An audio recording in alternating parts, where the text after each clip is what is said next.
seputar lingkungan investasi atau iklim investasi saat ini nih, terutama di dunia keuangan yang kita tahu belakangan ini lagi ya apa namanya ya cukup volatil, penuh dengan ketidakpastian dan lain-lainnya. Seperti apa nih pandangan Mas Rofi?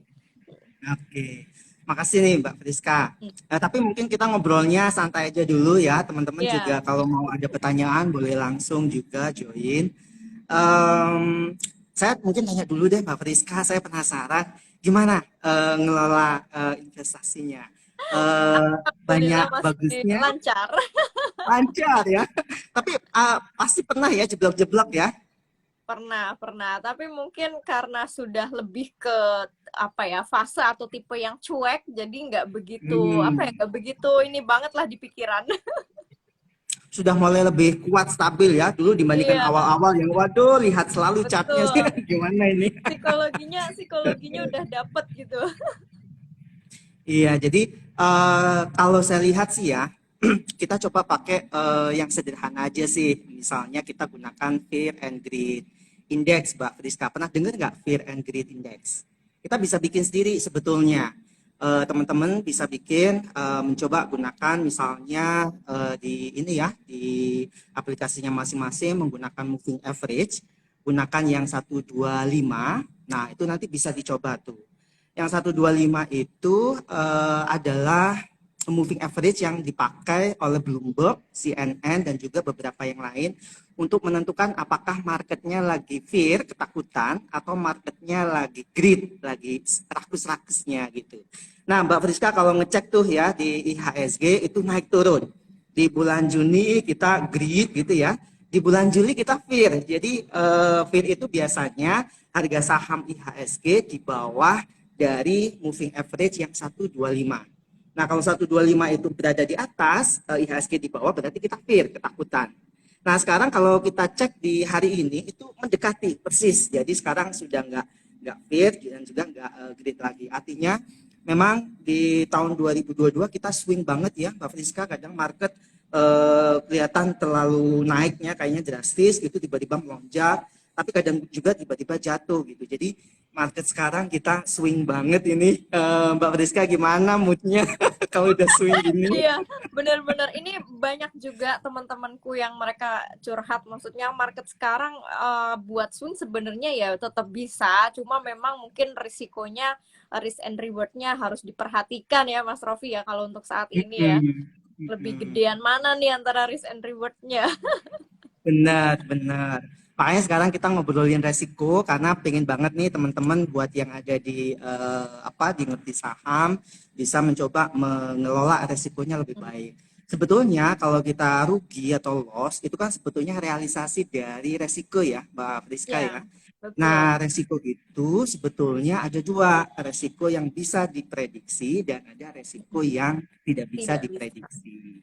Nah, resiko yang bisa diprediksi itu resiko yang ini Mbak Friska, yang kita bisa identifikasi, kemudian kita bisa ngelola.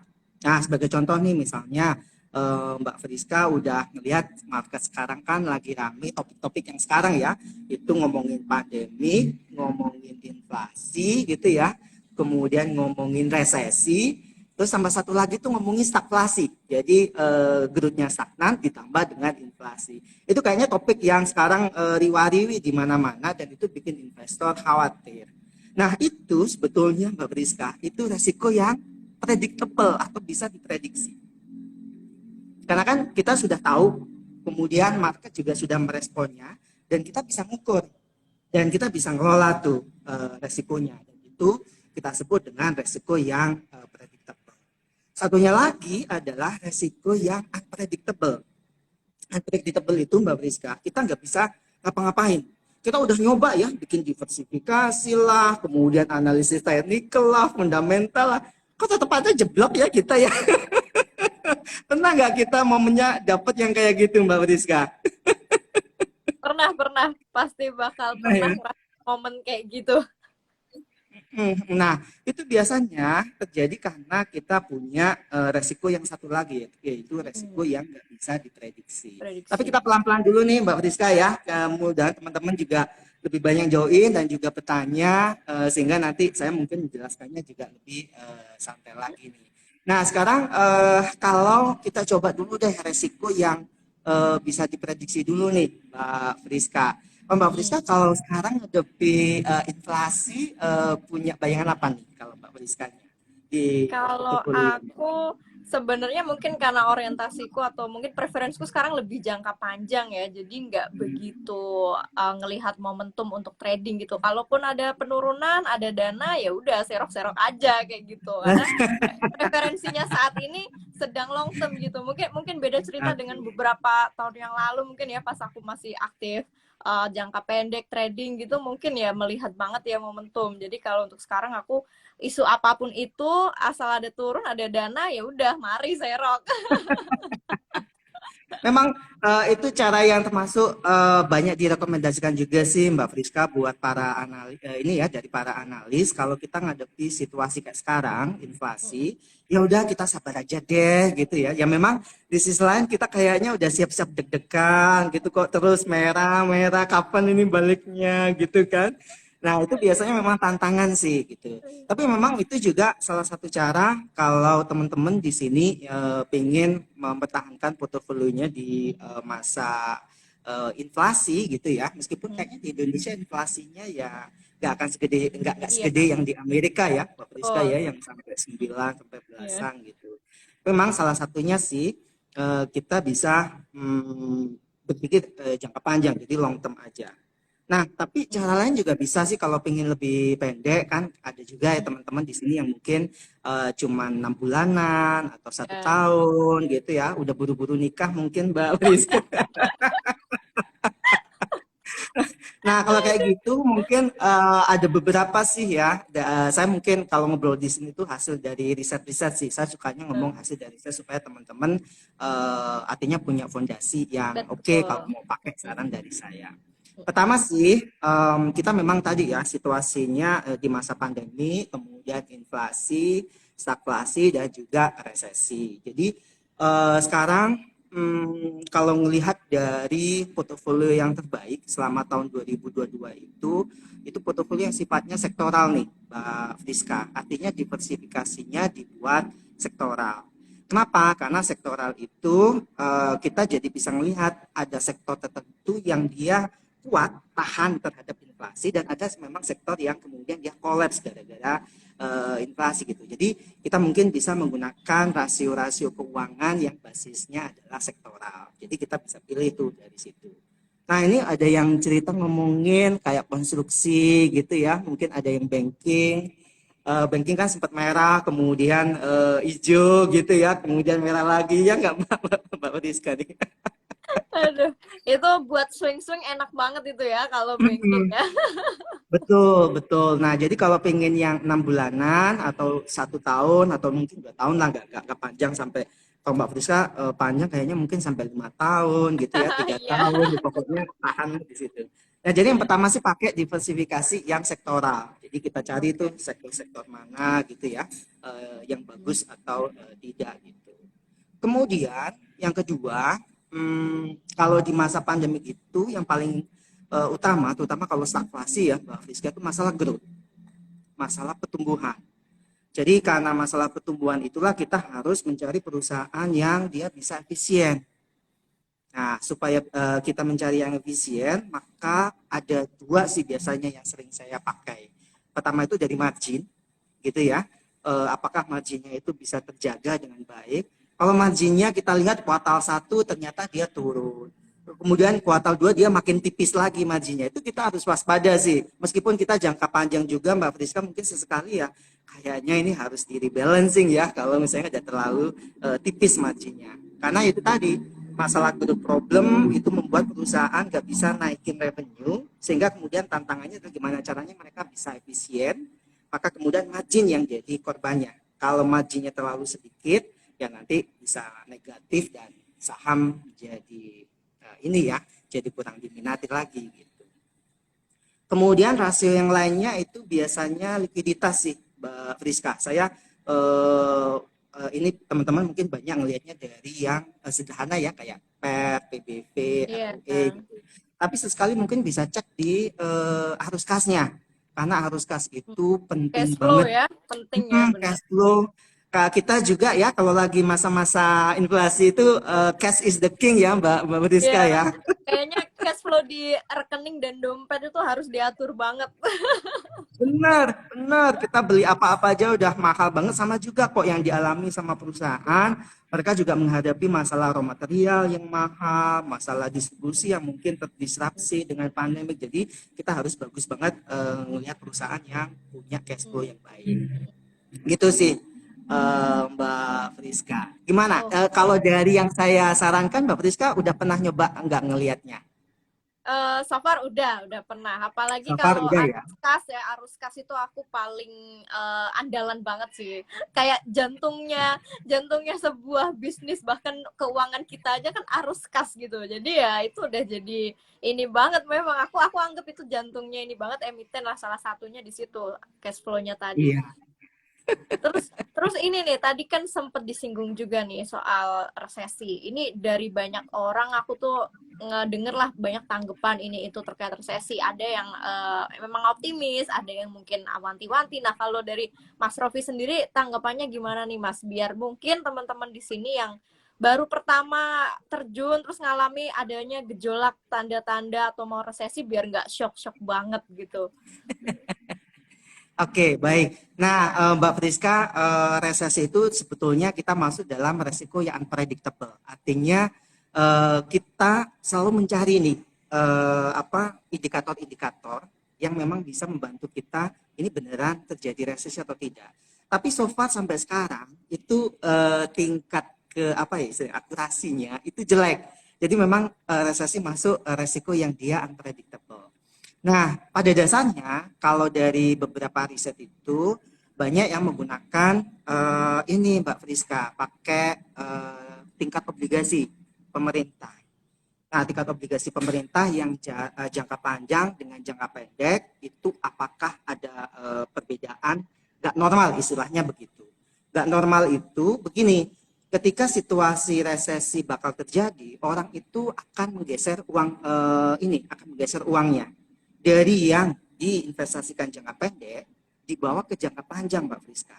Jadinya daripada kita ngambil investasi yang cuma 1 tahun 6 bulan, kan ekonomi belum sembuh. Ngapain kita investasi jangka pendek? Jadi dibawa ke obligasi yang jangka panjang, Mbak Friska. Sehingga obligasi yang lebih menarik itu yang jangka panjang. Dan ketika itu terjadi, maka itu nanti jadi problem. Karena uang itu kosong atau sedikit likuiditas di pasar uang yang jangka pendek. Nah, itu yang terjadi resesi. Resesi itu ketika perusahaan-perusahaan mencari dana di pasar uang yang sifatnya jangka pendek, nggak ada. Orang pada lari semua, nggak mau ngeluarin duitnya. Ditabung semua. Jadi itu yang jadi. Nah, kalau saya lihat di punya kita masih cukup normal sih Mbak Friska. Ya. Jadi kalau misalnya ada yang dari luar negeri, lembaga luar negeri gitu ya, yang mereview Indonesia kayaknya belum resesi ya. Karena secara fundamental kita masih Kuat bertahan ya. nih gara-gara masih kuat Mbak Friska. Ya gara-gara kita juga sih anak-anak muda yang masih konsumtif, masih makan, masih hiburan dan sebagainya gitu ya. Jadi ekonomi masih jalan ini Mbak Friska. Iya, Gitu. maksud daya konsumen kita masih kuat lah ya Mas Rofi untuk saat ini. Orang kita masih jadi semoga ya masih tetap kuat lah dengan adanya isu resesi ini. Semoga tidak terjadi. Iya, benar, amin. Tapi gara-gara isu resesi itu tetap bikin kekhawatiran investor dan Ya, kemudian bikin market jadi fluktuatif, Mbak ya Priska. betul Karena betul. kan takut ya Ya, mau banyak masukin di banyak saham, maju mundur gitu ya. maju mundur, benar, maju mundur. Mau masuk saham, kok jadi gini, keluar lagi, kemudian masuk lagi. Jadi Iya. marketnya swing. Makanya tadi di awal-awal saya cerita sama Mbak Priska, teman-teman di sini juga bisa pakai ya. Tadi kan mungkin ada yang tanya nih di sini kayak Panin, terus mungkin ada yang nunjuk Iya. saham-saham tertentu ya. Itu boleh dicoba teman-teman gunakan Fear and Greed Index gitu ya. Saham teman-teman dilihat di aplikasi masing-masing, kemudian dibandingkan dengan moving average yang 1, 2, 5 hari. Nah, nanti dicoba itu akan naik turun seperti itu. Nah, kalau pingin nyerok, istilahnya gitu ya, Ya. kayak sarannya si Warren Buffett gitu ya, kalau market lagi greedy, sebaiknya kita jauhi. Kalau market lagi takut, justru kita masuk gitu. Jadi Ya. kalau lagi di bawah banget, nah itu silahkan dibeli lah istilahnya gitu. Betul, Gitu betul. sih Mbak Oke, oke. Rizka, bisa Ini dipakai buat teman-teman. siap, siap. Sampai di sini kayaknya banyak yang tertarik buat jadi muridnya Mas Rofi nih kayaknya. Penjelasannya enak banget, detail.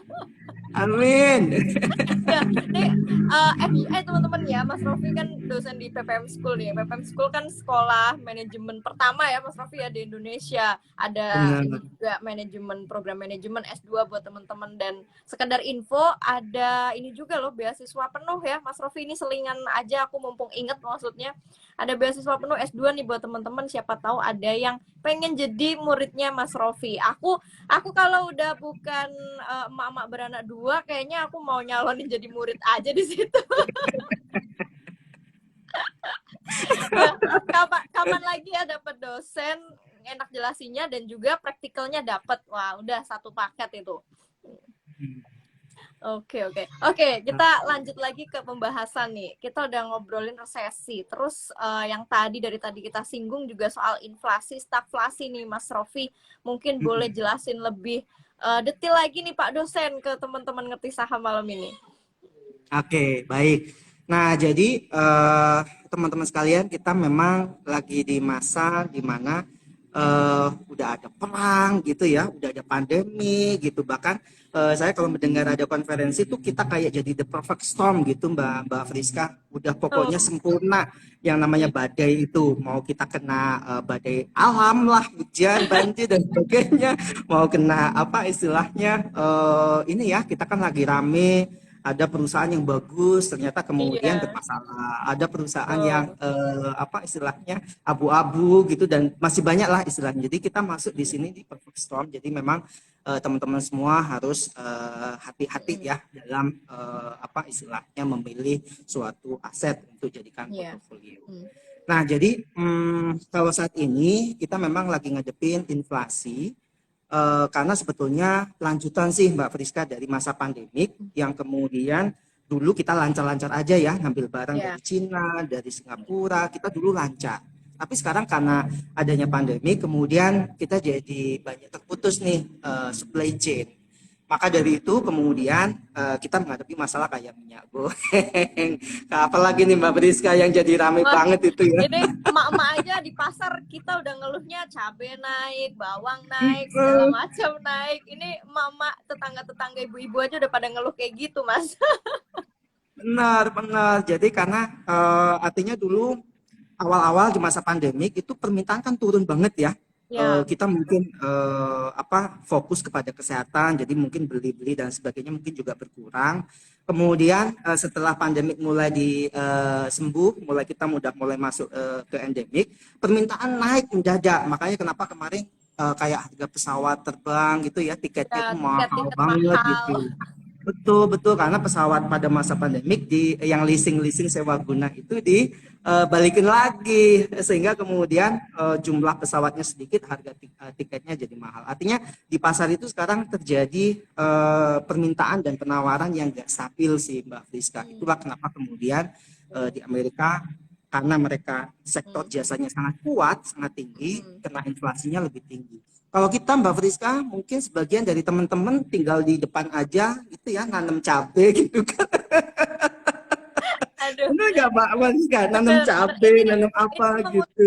menguntungkan banget ya buat teman-teman yang udah dari dulu punya tanaman cabai, kangkung, sayur segala macam deket rumah. Ternyata bisa mengantisipasi ya, paling nggak jadi ini hedgingnya di saat inflasi. Benar. Artinya kan memang di masa inflasi itu kita harus nyimpen cash sebanyak mungkin, sehingga kita Tuh. berupaya untuk yaitu tadi kebutuhan kita terpenuhi dengan cara swasembada gitu. Makanya kenapa Tuh. kemudian market kita juga ini ya inflasinya nggak tinggi-tinggi kayak di negara barat gitu Mbak Priska. Betul. Makanya ini juga ngefek banget tadi ke perusahaan. Perusahaan juga menghadapi masalah yang Iya. sama.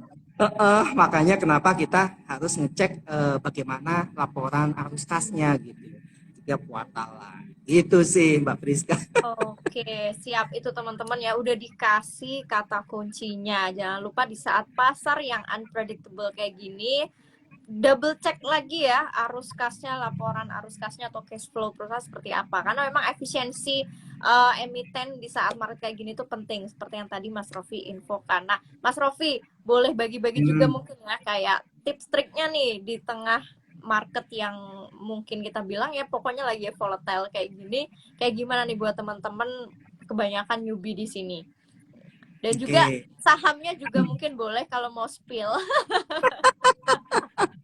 Saya mungkin nggak berani Mbak Friska ngomongin saham, saya takut ya. Oh iya, Karena kan oke. entah takut dibilang pom-pom dan sebagainya. Oh Tapi iya, mungkin saya oke. ini aja Benar-benar. teman-teman mungkin ngasih beberapa kayak rasio apa sih yang sering saya pakai gitu ya.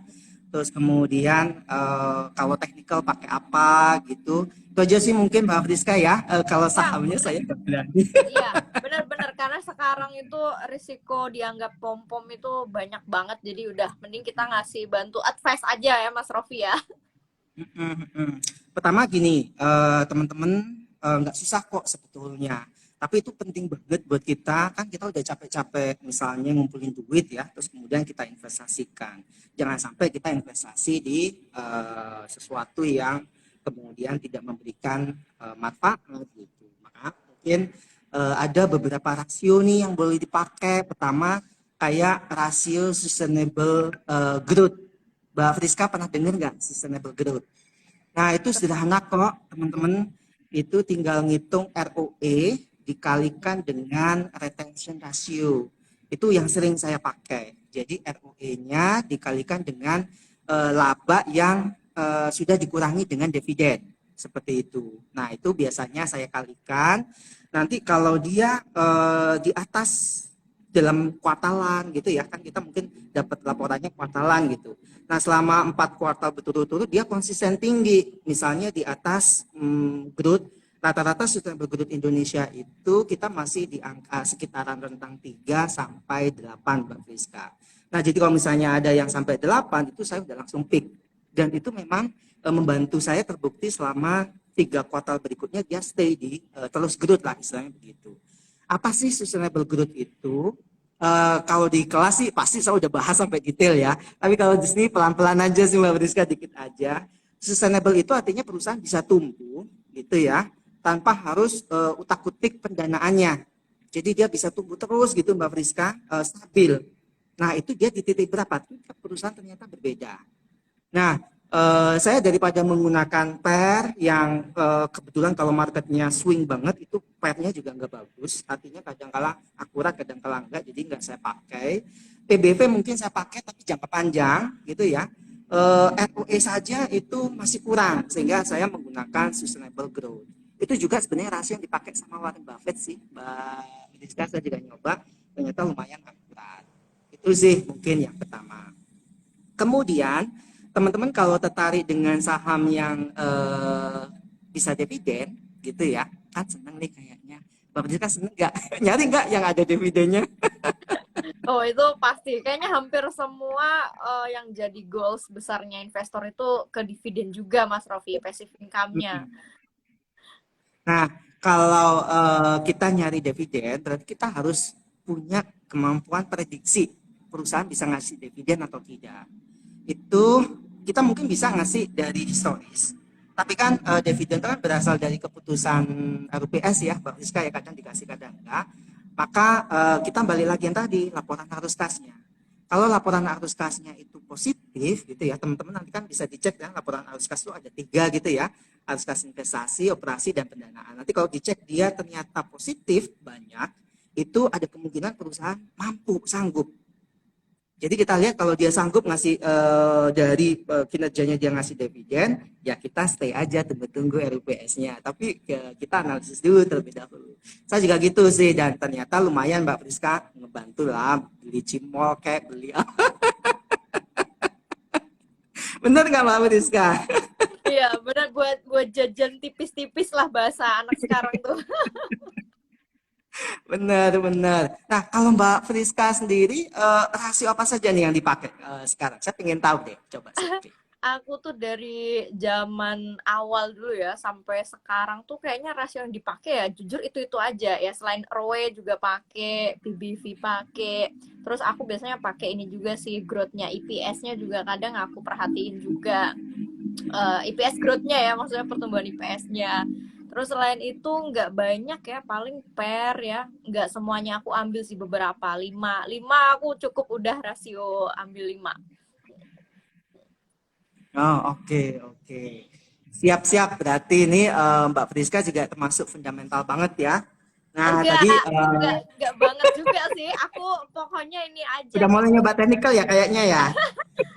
Eh, justru aku tuh berawal dari technical. Dulu kan waktu Oh, masih oke, masih oke, masih baik. waktu mahasiswa aku belum belajar fundamental ya, masih apalagi dulu ya 2010 kan masih jarang banget, maksudnya banyak kan orang senangnya trading lah di zaman itu. Jadi ngikutin gaya teman-teman yang lain juga pada technical ya, aku belajar technical. Baru makin tua makin makin ngerasa oh ternyata fundamental itu juga penting banget.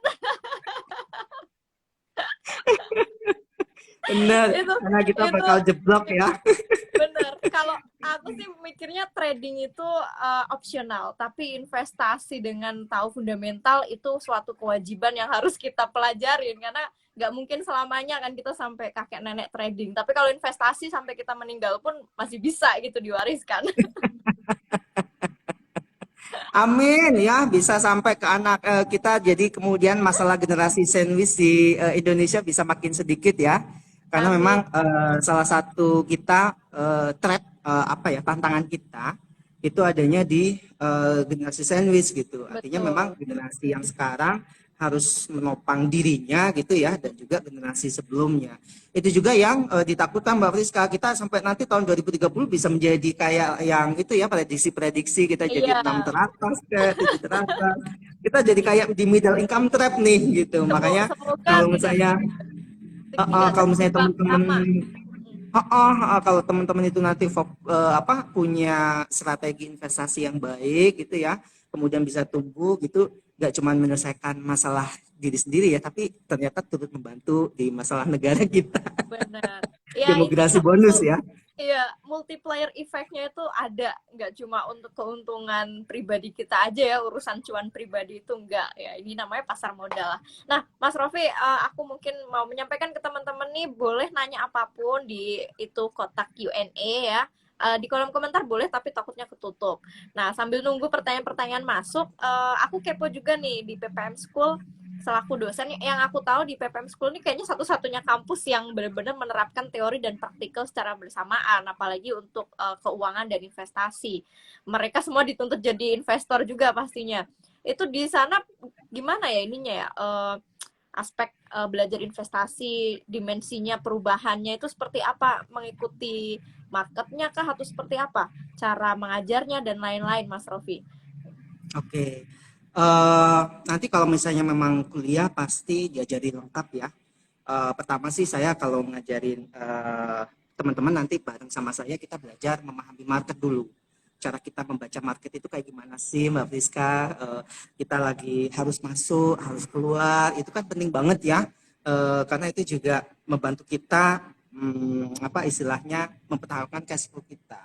Salah satu yang ditakutkan itu kan kita masuk di market yang pas lagi nggak bagus, kemudian jeblos buahnya banget, kemudian kita kapok Iya. gitu. Nah itu Iya, kan ngeri banget. betul. Yang ditakutkan itu kapok itu benar. Nah jadi awal-awal sih saya ngajak teman-teman gitu ya baca chart gitu, kemudian hitung pakai Excel gitu untuk tahu market itu kayak gimana.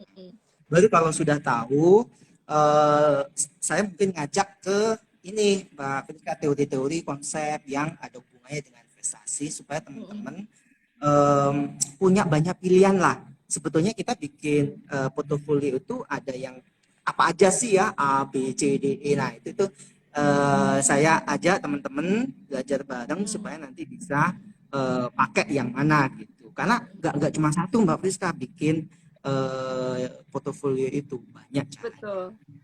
Benar-benar. Wah, ini berarti tetap update terus juga ya mahasiswa-mahasiswanya Mas Rofi ini ya di kampus ya. Pasti, pasti. Oh ya, dosennya aja begini, pasti diajak portofolionya cakep semua nih mahasiswanya. Amin. Kadang saya pengen nanti ke depannya, tapi memang kita gak akan bahas saham aja sih Mbak Friska. Iya, Kita bahasnya luas banget karena kan pasar di keuangan, dunia real pasar kita modal. punya banyak banget jenis aset ya. Jadi teman-teman yang pengen penasaran juga di kripto, kemudian di blockchain itu juga teman-teman saya ajak tuh ngelihat hasil risetnya kayak gini, terus teman-teman kalau nyoba kayak gini, jadi tahu fundamental-fundamental aset itu kayak gimana. Itu sih Iya, Mbak Priska, jadi lebih lengkap benar-benar. lagi. Benar. Keywordnya adalah berdasarkan riset ya teman-teman. Jadi nggak ada omong doang atau alias omdo atau asbun asal Betul, bunyi ya. Tapi memang sudah ada betul. risetnya. Karena selama ini kan yang kita tahu banyakan itu asal ngomong tapi belum baca risetnya seperti apa gitu. Jadi udah langsung ini aja ngasih statement duluan. Itu enaknya nih kalau jadi mahasiswanya Mas Rofi. Nah, Mas Rofi kita mulai nyicil mungkin ya. Menjawab nih pertanyaan teman-teman yang udah mulai banyak masuk nih. Oh ya, sekali Boleh, lagi minta boleh. infokan nih ya FDI teman-teman ya PPM School ini ada jurusan Magister Manajemen juga ya dan lain-lainnya dan saat ini sedang membuka beasiswa fully funded ya untuk S2-nya. Buat teman-teman yang berminat mungkin ya yang mau jadi mahasiswanya Mas Rofi bahkan jadi dosen pembimbingnya nanti pas tesis silahkan ya coba-coba daftar kepoin ya info berikutnya di Instagramnya PPM School aja langsung follow. Oke, kita coba jawab dulu nih pertanyaan yang pertama. Nah, ada dari Mbak atau Mas ini ya, sebentar. Sebaiknya untuk mengatur porto itu idealnya berapa banyak sektor dan emiten. Nah, ini banyak juga biasanya Nah, pemula nanya seperti ini nih. Komposisi ya, komposisi portofolionya seperti apa, Mas Rofi? oke, baik. Sebetulnya portofolio kan kita pakai untuk mengelola supaya risikonya menjadi semakin kecil. Hmm. Jadi kita butuh pasangan aset-aset, terutama saham yang bagus-bagus nih, hal yang terbaik Hmm. lah buat teman-teman sekalian semua. Nah, kalau dari riset 30 itu udah kebanyakan, tapi 30 itu untuk investor institusional Mbak Friska, megang 30 udah Ya, nangis aja kita ya gitu. Nah, Nah, sebetulnya besar kecilnya portofolio juga tergantung dari besar kecilnya likuiditas kita. Kalau teman-teman investasinya 1 triliun misalnya ya bolehlah 30. Tapi kalau misalnya teman-teman ada di rentang 200 ke bawah atau 300 ke bawah gitu ya. Sebetulnya 10 itu aja udah lumayan ya. Tapi kalau saya sendiri konsisten berdasarkan pengalaman saya sih Mbak Friska ya, kalau di angka sekitar 100 misalnya ya sampai 300 itu di angka 8 sih Mbak Friska. oh, oke, Itu oke. seperti itu. Kalau di bawah lagi ya mungkin lebih sedikit ya, 5 Iya, atau betul. 4 aja juga sudah oke kok teman-teman. Jadi kalau Benar. 1 atau 2 itu sering saya lihat nggak terlalu optimal sih Mm-mm. portofolionya. Kira-kira gitu sih Mbak Siap, Friska. siap. Jadi memang nantinya teman-teman itu kalau dari pengalamanku juga kita akan menyesuaikan tiring modal kita sih ya, tiring modal di sekian sampai sekian. Biasanya kita mampu kontrolnya di berapa emiten ya, mungkin 2 atau 3 dulu gitu Mas Rofi ya. Ntar kalau udah tiring modalnya naik lagi tadi di atas 100 sampai lebih bisa naikin lagi. Jadi memang tergantung nanti teman-teman seberapa besar nih nanti modalnya. Jadi nggak bisa disamakan yang punya 1T tadi benar mau punya 30 diversifikasi di 5 sektor, 30 saham juga nggak apa-apa karena modalnya tiringnya udah gede gitu. Nah, itu nanti Betul. tinggal disesuaikan. Oke, siap. Udah jelas Pak Siap. dosen. Nah, kemudian berikutnya sebentar. Mana nih? Nah, Miss Reisma, apakah investasi pada logam mulia juga bisa jadi pilihan pada kondisi saat ini? Oke, baik. eh Logam mulia bisa sih teman-teman, tapi logam mulia itu ada dua jenis ya sebetulnya. Ada logam mulia yang betul-betul kita membeli emasnya, gitu ya, logam mulianya batangannya gitu. Ada juga yang kita masuk di pasarnya. Jadi kita nggak megang, kita hanya megang kontrak emasnya gitu. Nah, teman-teman mau pakai yang keduanya terserah ya. Kalau misalnya belum pernah masuk di pasar yang berjangka gitu ya, sasaran jangan, karena itu resikonya jauh lebih tinggi lagi. Eh, dan Hmm. sekarang kayaknya Bapepti juga ada masalah ya, Iya. yang internalnya, terutama Mm-mm. tata kelolanya sih yang jadi masalah. Jadi teman-teman, kalau saya menyangka kalau memang resikonya, profil resiko teman-teman sangat tinggi, silakan. Tapi kalau misalnya teman-teman belum punya pengalaman, terus kemudian profil resikonya juga medium ke bawah, sebaiknya jangan sih karena resikonya tinggi. Meskipun Mm-mm. orang ini ya Mbak Rizka ya, promo karena lagi inflasi nih, beli emas, beli logam mulia gitu. Ya iya, tapi resikonya fluktuasinya beda banget dengan saham, karena kalau saham itu kita Betul, nasional dan fokus di perusahaan, sementara kalau emas itu global gitu. Jadi teman-teman betul. harus punya cadangan dana yang jauh lebih tinggi lagi. Gitu sih Mbak Rizka. Oke, dan bisa terbang tingginya ya kalau benar-benar pas krisis ya, Mas Rofi ya. Betul, betul. Dan sebetulnya pasar agak berubah sih di zaman sebelum ada kripto dengan zaman setelah ada kripto. Karena pasar itu kalau nggak ada kripto, sebelum ada kripto itu larinya kalau lagi inflasi ini memang ke emas atau ke dolar. Makanya sekarang Oh dolar ya. juga lagi kuat gitu ya, karena orang kalau inflasi nanti gak mau tuh mata uang kayak rupiah, punten ya teman-teman, mata uang kayak rupiah itu investor asing dilepas semua, orang larinya ke dolar aja Iya. karena nilainya lebih stabil. Kalau nggak dolar kemudian emas.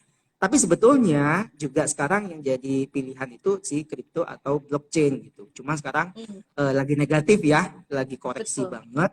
Jadi untuk teman-teman kalau memang mungkin alasan dasarnya karena inflasi gitu ya, boleh silahkan membeli logam mulia. Tapi kalau belum berpengalaman mungkin beli yang batangan dulu aja buat jaga-jaga kali ya Mbak Rizka, cash is the king gitu Betul. mungkin Betul. ini masih bisa. Tapi kalau mungkin punya resiko yang lebih tinggi silahkan masuk di bursa berjangka. Itu sih Mbak Rizka. Oke, siap, siap. Thank you, Mas Rofi. Nah, ini next question nih. Saham consumer good apakah jadi saham defensif yang cenderung aman terhadap inflasi? Consumer good. Oke. Eh, untuk yang tahun ini agak anomali sih. Kalau secara historis memang saham defensif itu consumer good dipakai karena selalu ini ya konsumsi terus itu istilahnya. Hmm, Orang akan selalu konsumsi sehingga produknya akan kepakai. Tapi sekarang iya. jadi masalah Mbak Rizka, semua orang lagi mengetatkan pengeluaran. Sehingga orang juga pilih-pilih terhadap Iya. produk-produk apa yang mau dipakai. Sehingga ada perusahaan yang justru di masa inflasi dia malah agak turun gitu. Nah Mm-mm. itu terjadi karena mereka nggak sanggup naikin harga.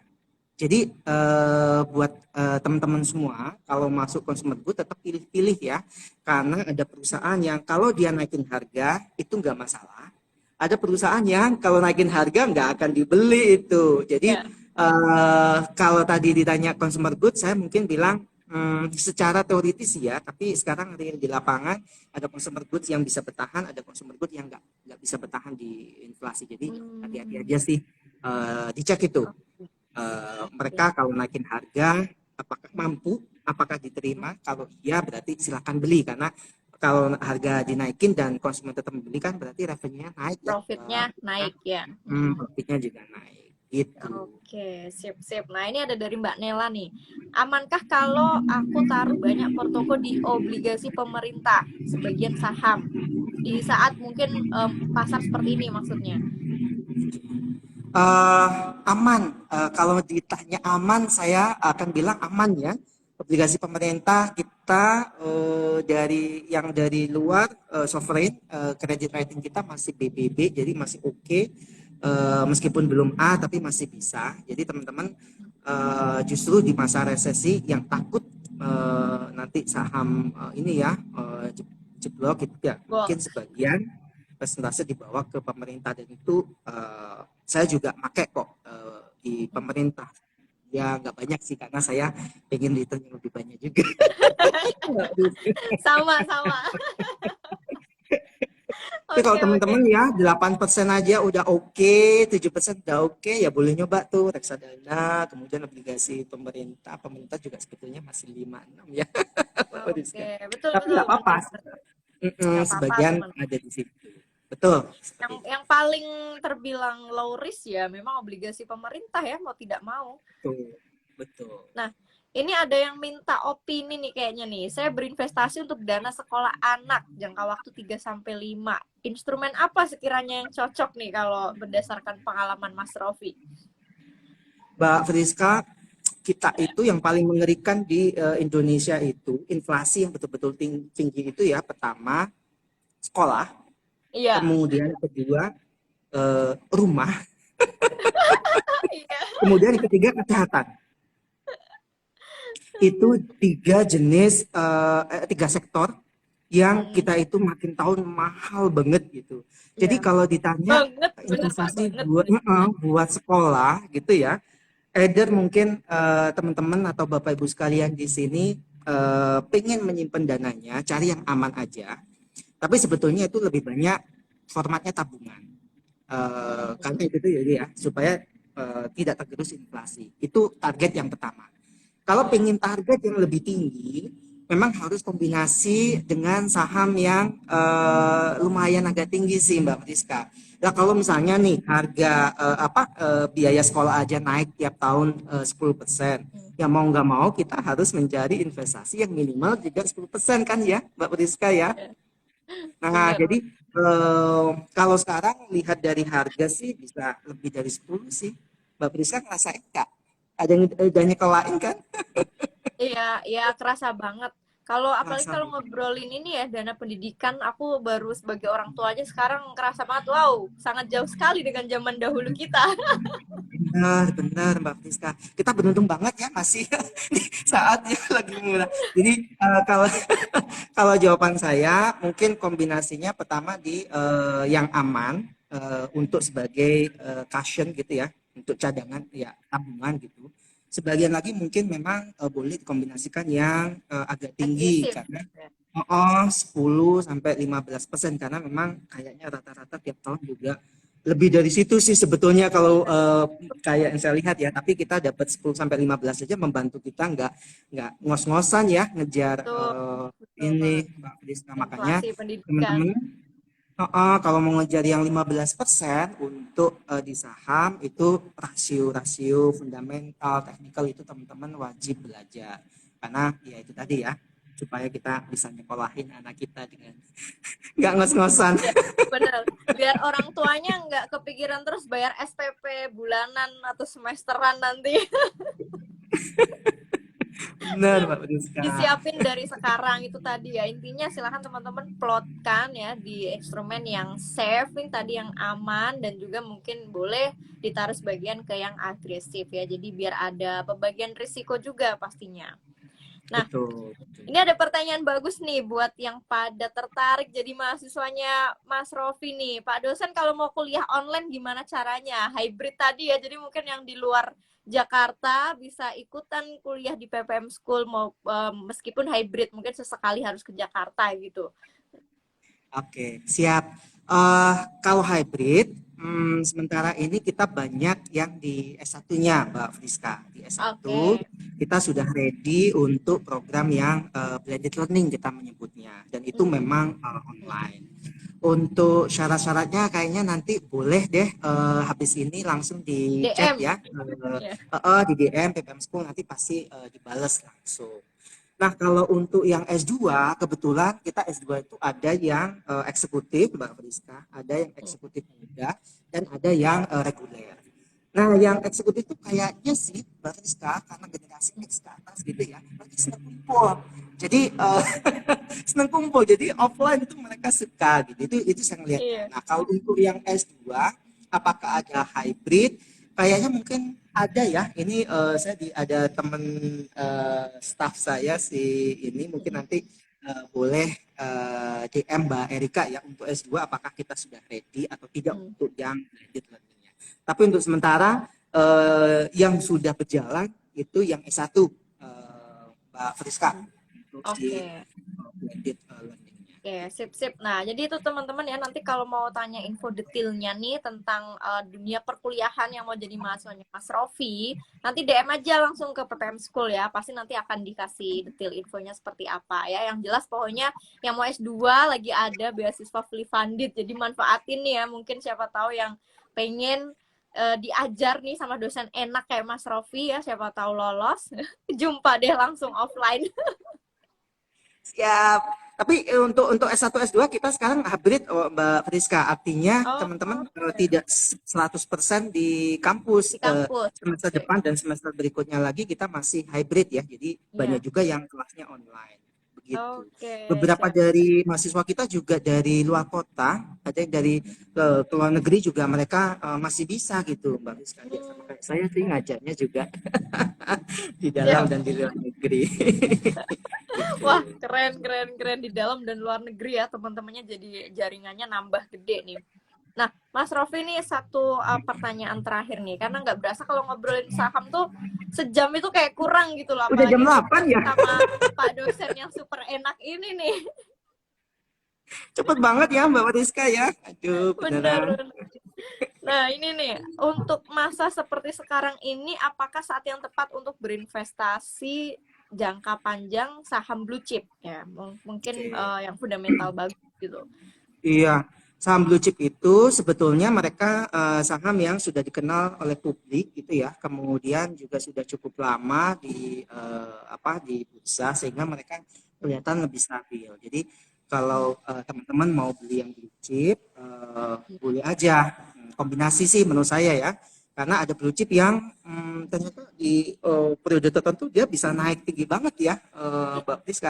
Tapi di periode berikutnya kemudian dia loss. Jadi memang hati-hati juga nih blue chip sekarang kayak first liner atau bahkan Ya, second liner kadang kala aneh ya Mbak Rizka ya. Sekarang benar. blue chip yang sekarang bisa loh perilakunya kayak first liner atau second liner. Karakter di lapangannya ya, Mas Rofi ya. Jadi bisa aja boleh silakan dipakai buat yang blue chip.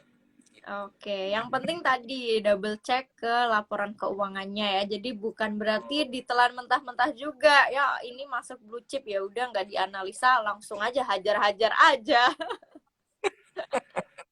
Oke, Oke, Mas Rofi, nah ini nggak berasa nih waktu kita udah mau habis, tapi biar cepat lebih banget. afdol, iya cepet banget sejam tuh nggak berasa, biar lebih afdol mungkin boleh kasih kesimpulan nih dari sekian obrolan banyak kita tentang memanajemen ya risiko yang tidak bisa diprediksi ya, unpredictable risk ini. Oke. Teman-teman semua, buat kita sekarang yang lagi di masa betul-betul nggak bisa diprediksi nih ke depannya, kita memang harus lebih teliti lagi dalam kelola resiko. Nah, kelola resiko itu kita punya dua nih, resiko yang bisa diprediksi dan resiko yang nggak bisa diprediksi. Artinya, kalau teman-teman jeblos gitu ya, banyak lossnya, itu pasti kombinasi dua itu tuh, resiko yang bisa kita prediksi dengan resiko yang nggak bisa kita prediksi. Nah, kalau yang bisa kita prediksi, teman-teman gunakan rasio yang lebih banyak sekarang.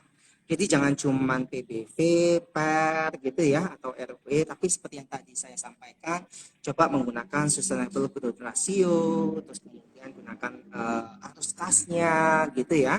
Dan sesekali mungkin gunakan technical nih. Jadi teman-teman memang fundamental dan technical itu sebetulnya kombinasi yang baik. Nunggu fundamental itu juga jangkanya panjang banget.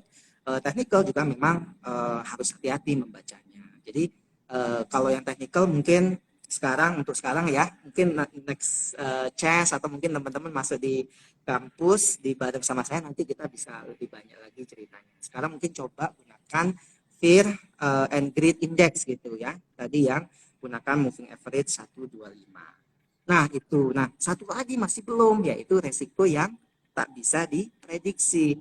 Nah, salah satunya sebetulnya tadi mungkin belum sempat saya bahas, ada beberapa aksi korporasi itu juga harus hati-hati ya, Mbak Friska. Either itu merger, atau bahkan mungkin ternyata investor asing tiba-tiba borong sahamnya gitu ya.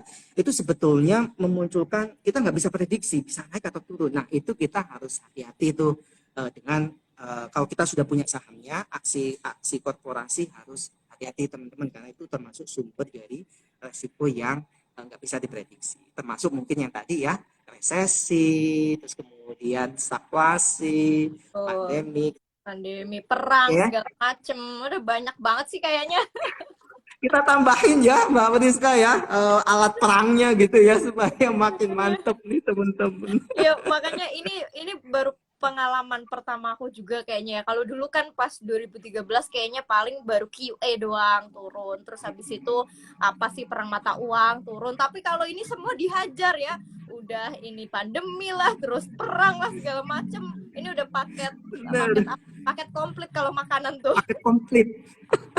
Perfect storm kalau orang ini bilang Iya, Bank Indonesia. bener-bener perfect storm banget ini sumpah. Jadi keren deh untuk kali ini tantangannya di pasar memang em, apa ya menguji lagi psikologi kita para investor. Tapi yang jelas bener tadi kata Mas Rofi ya teman-teman ya kuncinya ada di manajemen risiko. Jadi aku pun di akhir sesi kalau boleh ngasih kesimpulan ya semua itu pada letaknya di situ ya skill kita mengelola risiko selama bisa Betul. kita bisa mengelola risikonya yang namanya cuan itu kalau buatku pribadi tuh kayak bonusnya aja gitu dari hasil kita berhasil manajemen mitigasi risiko dan lainnya gitu Betul karena itu banget. tadi seringkali kan orang lupa yang justru krusial itu ya di manajemen risiko mungkin karena terkesan orientasinya hanya mau ngejar cuannya tapi malah lupa mitigasi risikonya nih di awal.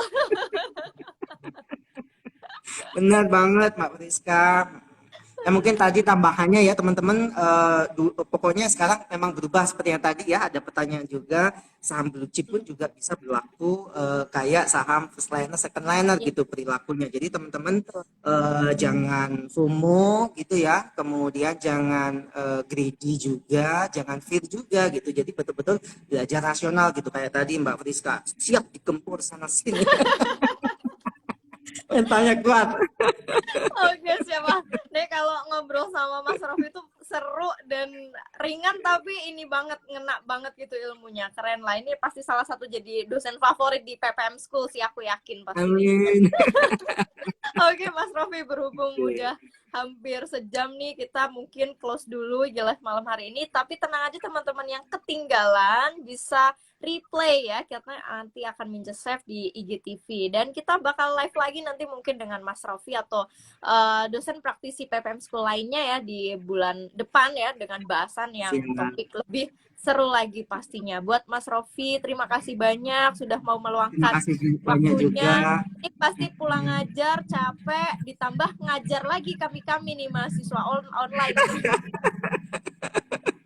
Tapi enjoy kok Mbak Friska bagi-bagi ilmu itu kayaknya kita saya tuh seneng banget gitulah istilahnya. Udah passionnya ya ngajar memang Udah ya. passionnya. Heeh. Oke, sekali lagi thank you ya Mas Rofi. Pokoknya Sama-sama. sehat lah. Terima kasih Sampai juga. jumpa di IG Ya, saya Live juga. berikutnya. Sip. Siap. Thank you teman-teman semuanya yang sudah join. Sampai jumpa Sampai di IG ketemu Live berikutnya. teman-teman. Malam Mas Rofi. Selamat malam.